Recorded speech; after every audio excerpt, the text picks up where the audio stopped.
don't know much about soaps, but you said that Fresh uses natural sort of products. I was just wondering what the process is for developing that as opposed to the non-natural sort of side of soap manufacturing. Well, I mean, soap is just about 2% of our business, but I think that I will explain to you why I think when we started, why natural ingredients was something that we really related to, and that sort of usually is the first question that you get asked, because when you talk about what is fresh, we're really inspired by a lot of sort of old remedies and things that we sort of grew up with, some wives' tales. I mean, every family, from different parts of the world have those secrets, and I think being that neither of us came from sort of a chemical background or doctors, it was literally sort of like, what did you grow up with? What remedies you grew up with? What does it mean and why they're interesting?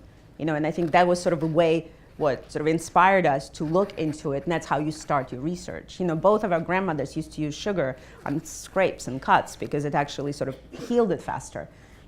As when we started looking into it, back in the sort of mid-90s, realized that sugar is like a huge humectant, and it's a great ingredient to actually use in products to help you retain moisture. And then when we created the brown sugar body polish, which you saw in the video, was sort of the reason for that.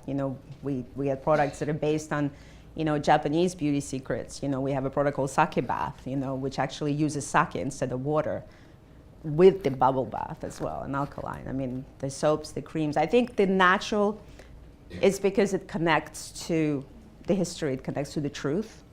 I think that the technology and the way how it comes to it is, you can now recognize what sort of molecule of that ingredient actually is the active one, and you can build that ingredient much faster and become a lot more potent by identifying what that molecule is, and that's how your ingredients happen. So it's not anymore about, sprinkling a little lavender in your thing, so it's just a little different. But it felt like it was something that we ourselves understood more, and that was a direction from where we came to.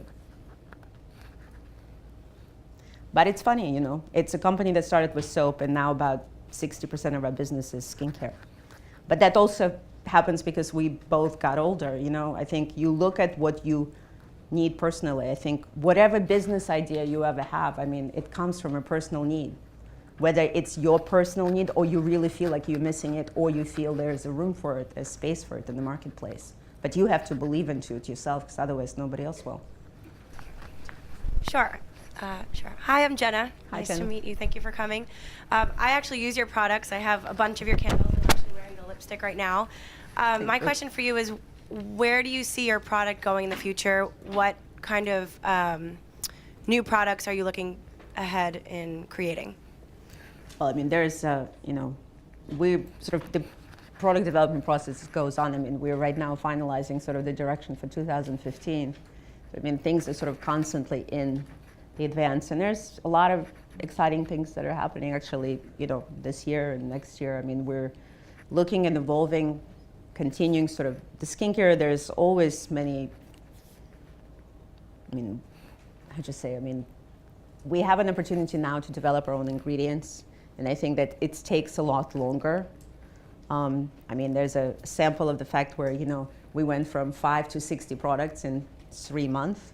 This would never happen anymore. The world is much more complicated. You launch global products. There's a lot of regulations and safety tests that you have to perform across the board because they have to adhere to all the policies, and it just takes a lot longer. But there's some, we're continuing sort of, obviously a lot of it is in the face. There's some sort of we're launching a very significant fragrance actually later this year, which sort of means something in the history of our company. I'm not saying it yet, but it's a big deal for us, even though fragrance has always been part of Fresh in a big way. Everything in Fresh products, just so you understand, have an aromatic experience. We call it sensorial experience because there's no unscented products, but the scent comes from the ingredient, so it's not especially perfumed. I think that, everything that you use, you respond to that part first. It's texture, it's smell, and it's not a perfume. It just becomes part of who you are. Next question, stand up. Sure. Stand up, man. Hi, I'm Joshua Razi. I wanted to ask you about the future of your company, not really the products, but like going forward, do you think you're going to open up more retail stores or go kind of more global with your product? I think that's always a sort of an interesting part. opening obviously freestanding stores requires capital. I mean, and, as your company grows and as you look at all this sort of the investment and what it does and the return and how long it takes, there has to be a reason for where and what direction your company is growing. For us right now, it's sort of the international expansion is really interesting. And I think that, just so you guys understand, it takes about 18 months to register your products in China. So it's a long process. It's interesting to open new markets. I find that, we feel when we go to the other markets like that, having one freestanding store is the right way, because what it does, you are not sort of a fashion brand or designer brand that people might not, might know from other sort of, fields. So it's a great way to sort of establish your home, You have sort of this one image, one place where it's your music, it's your smells, it's your style and your approach and your education. And from then on, you could do the shop and shops and the other environments and experiences. But we always dream about opening more stores. Question over here. I'm a first generation also, and one thing my parents always tell me is never work with friends. And how is it to work with your husband? It's like I was just in Shanghai. It was like, I swear to God, every reporter asked that question. I think for us what worked was that both of us were actually really focusing on different things. Even though, conceptually in sort of company direction, we obviously, work together. But, from the beginning, sort of his passion was a lot more in the development of the product and the fragrance. And for me, it was really design, because that was the part that I'm passionate about. So we sort of ultimately, as the company grew and there's, more members join the teams, and you sort of found that, the focus of your everyday work had become, very separated. We only used to meet in meetings. So I think that in the beginning we talked about it 24 hours a day. Obviously then, when we had kids, we tried not to. So we talked about stopping to talk about business when we come home. Didn't work too well, but what I asked my daughter, we have two daughters, one's 19 and one is 15. And I asked my 19-year-old last weekend, we were driving back to college. I don't know why, but I asked her sort of like, what do you remember about sort of like, because I don't think we really fought. She said, you never fought about anything but business.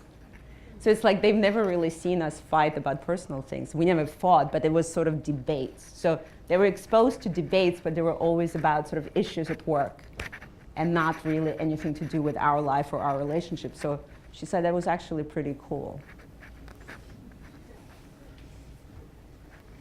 Hi, my question is, you basically started off with like the one small store, the dry cleaner, half, market. By the way, not a lot of people in the press know about dry cleaner, and I don't care, you can talk about it, but I think it's just wanted to be the truth, it's not. Sometimes, your idea, and you want it to happen faster than you should. Right. And then my question is, you're now like a global company, and like, how did you learn how to expand? Like, were you just more on the fly, like picking things up, or did you have someone like telling you or advising you like, oh, these are the proper routes to go? And just maybe elaborate a little bit on that. I think, what happens is that you go on your own as far as you can, but then I think you need to recognize the moment at which point you need to bring in somebody else who has more experience than you, who can bring that expertise into your company. And this is part, a lot of times it's interesting because a lot of young entrepreneurs, it's like at what point do they hire and bring in a senior executive? At what point do you give a little bit of control away in order to bring the expertise? And that's really important. I mean, a few years into it, sort of like when we felt we need the expertise from somebody from sales and marketing of, this industry, where we started selling our products beyond, a couple of stores. Once you started distribution, you needed to bring the expertise who understood how that works. So it's sort of, at some point you brought the CEO, a much more higher level financial person to be able to sort of really understand how that runs. I think that this is really part of how do you recognize that moment when you need to share some of that responsibility, not only from control point, but from knowledge. Hi, thank you so much for coming, by the way. Thank you. That's what I want to say first. And second, how were you able to find your passion? First question. And second question was, how do you suggest for us, those of us that don't know what we want to do, to, I guess, pursue other things to find out what our passions are? I think that first is, and I said, and I repeat the more I know about it, that, I think that even though I'm not sort of doing directly what I started out in my career, as a designer and what I learned, it sort of doesn't matter what you design, because if you, have that focal approach, it doesn't change, just the product changes. But there was this sign I read once in this Italy was this old farm, and there was a sign and it said memento vivere, which means remember to live. And I think to me what that means is that, we're like part of what we do and what you read and what you see and what you communicate with. I mean, it's all of those things add on to who you are. And the fact is that trying those things and being open to those things, I think will ultimately help you find that passion. You never know where it's going to come from, or at least interest. You choose a school that you feel at least will give you options to explore things. Look at it that way.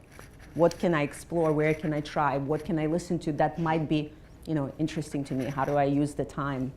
Just don't forget that you have to be part of the world and see what happens, because you never know from which side that will come from. If you're not sure, just try. Try different things. I mean, I don't know what else to say, because I think this is the toughest thing ever. Nobody can tell you what it's going to be. But once you find it, make it so you're passionate about it. Because if you're not, forget it. You might as well, fry sunflower seeds and sell them on the street, Which could be kind of a fun thing to do. Thank you. We're talking a lot about passion, and you shared a lot about your core values. And I was just curious, how do you and Lev communicate that core value and that vision in your company? And how do you encourage others in your organization to share that fresh experience? It's a very good question, because I think that, as I started my point, it's very difficult to point out to a few sort of brand codes. It took us, 3 years to come up with a brand statement. It's a lot easier to talk about things in 3, 4, 5 sentences. It's a lot more difficult in one. For us, there's things like, artisanship and quality and alchemy and storytelling is really where we came from. And I think that, the part of, as obviously in the last few years and the years progress, where you find that when you're leading an organization and you can't really be in the same way day-to-day operationally, because you have to lead the company strategically. You find that you have to remove yourself a little bit from certain aspects, and that's why where words become very important, where sort of aspects where it's not just me and him that created at this point. We have a really strong sort of group that we're all around the same table, and we're all sort of throwing and debating and speaking about what these words are. But I think that's a key. You find sort of what is the core of any business. Anything that means if you're doing product, if you're presenting a service, even literally about who you are. It's a great experience, which probably would be great at interviews, but people love to ask you, in 3 words, what 3 adjectives you would use to describe yourselves. Why do you think they do that, that's your brand. Who you are is your brand first, not what you do. And it sounds maybe a little hard, but in a way, sort of like, there's so many shortcuts. You have to know what to answer. Hi, my name is Ravina. Thank you so much for coming. You touched earlier on the interview about the price point and for Fresh products, and then you spoke about how Fresh started out as a one-man store, essentially, and then you sold immediately to Barney's.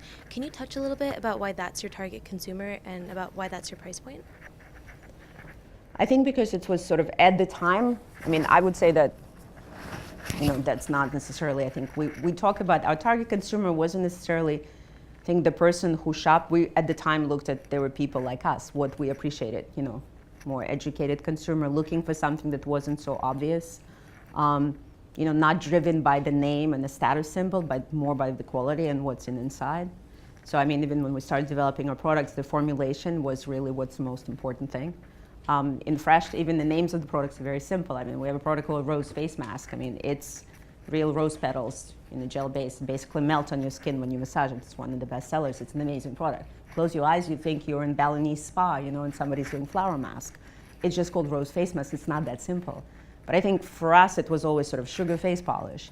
It's a clear name. It describes what's in it and what's the experience from it that will be. And I think that Fresh is the name of the brand, and fortunately we have some people now that know it versus back then. But I think that it really came from, we imagined it was going to be people who, our customer was going to be a person who tried other products, because then they can compare and make a judgment and choose it. And I think at the time, Barney's had an apothecary department which felt sort of similar to sort of what our store felt like, and we ourselves were interested in that department and the products that were there because they were not designer brands. So I think at the time it was sort of the first step. And most of the specialty stores that initially, because we had a lot of sort of independent store customers in the beginning that were buying the product because, they had sort of their own environments in their own cities that they felt responded to that same sort of feel. Hi, Alina. My name's Ting. Thank Hi. you so much for being here today. Sure. You were talking earlier about how, when a lot of entrepreneurs get started, they have that feeling of, the highs of, I really want to do this, to no, this is never going to work. And I'm kind of in that state right now when I'm trying to start my business, and I was just wondering when you found that moment of neutrality, for Fresh, that you were going to go ahead and do it. I think that when we actually, I would say the initial thing there was not even a thought. I don't think it was literally sort of, yeah. But I would say that the experience I had once, sort of similar to that, I think it was, the decision when we decided to join with our first partner. The decision where, decision every time you write, an employment contract or you discuss where you're going next. For me, a decision like this was really difficult when I had to hire my first design director after I've run the design room for many years. Is this the right thing to do for you to walk away? Do you have a partner? Do you have somebody who shares your vision? If you can find a partner to start a business with, I strongly recommend it. Because I have to say, one of the most important things is that you are not always both going to be on.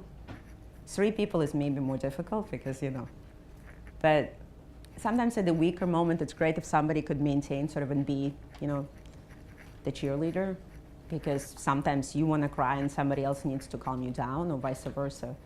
So I would say that if it's possible, whatever idea you have, even though there's challenges with having a partner, I do think that you have, as long as you have it all sort of worked out and you have a list, and I'm not talking about a business contract, but really a list of how you view your responsibilities and what you really view as the objective, and if you agree on that, I think that you have a stronger chance to survive than to be on your own, because then there's nobody else to really sort of share the vision and calm you down in your tough moments. It's very good advice on partners. I've both gone into business with good friends. I've gone into business with family. And the one thing about family is they can't quit. They're not going to quit and leave you, or vice versa. In the case of, I worked in my sister's company and helped her out. But I'm going to give her the last question because she's the person who introduced me to Alina. So this is my sister Jill, who may come speak with us here. I don't know that I need a mic. Can you hear me? Well, this is important for the recording. Oh, I'm so sorry. Hi, Alina. Alina, as someone who is in the same industry you are, one of the things that maybe some of the students here don't know is your company, we call it category queen in certain categories. Our industry is rife with everybody copies who the winner is. If you invent a great moisturizer, 6 other companies jump right in with the same science, the same technological, and jump right in, and then your customer gets moved off. There are a couple of categories that Fresh has owned since day one. Brown sugar category, lip category, to some extent soy, certainly soaps. What is that secret that no one else in our industry has managed to figure out, that people don't seem to be able to copy you, or B, when they do, it doesn't even make a dent in the dedication of your consumer? In our industry, that's a very unusual thing. You know how fickle our customers are. What's that secret that allows you to kill those categories for everybody else? Never move away from the integrity of your product. I mean, that is still, and that's one thing that's never changed, because it's the biggest strive. So everything that is being created, every new product is judged in exactly the same way, and there's never going to be shortcuts. We don't start a product and say, okay, it's going to be, a moisturizer, and it's going to be $38. That's not how the product starts. The product starts from the ingredient and the story and the efficacy and how it is and the texture and what it has to be, and it has to have the same quality and the same response. I think that a lot of times there's a lot of shortcuts and cost, and there's ways to do that, but you can't do that without compromising the quality, because at the end of the day, you will let your customer down. You will let the people down that will buy a fresh product and have the expectation they're not going to get it. So, I mean, I think that, I think that's sort of like, it's instilled in the company, and because I think this is part of where we have a huge say in. I still think because Lev still heads the product development, I think those are the parts. I mean, maybe when, hopefully when we become like the cardboard cutouts, this will not change. This is one of the core values of the company. So. That's great advice. Let's hear it for Alina. Thank you. So, because I don't get to see her very often, and we don't know when she'll be here next. And by the way, asked her to come, flew in from New York at her expense, not at ours. So she's very generous, and never once, did it even matter. But before she leaves, I did get a good dinner last night. Yeah, great dinner last night. That was awesome.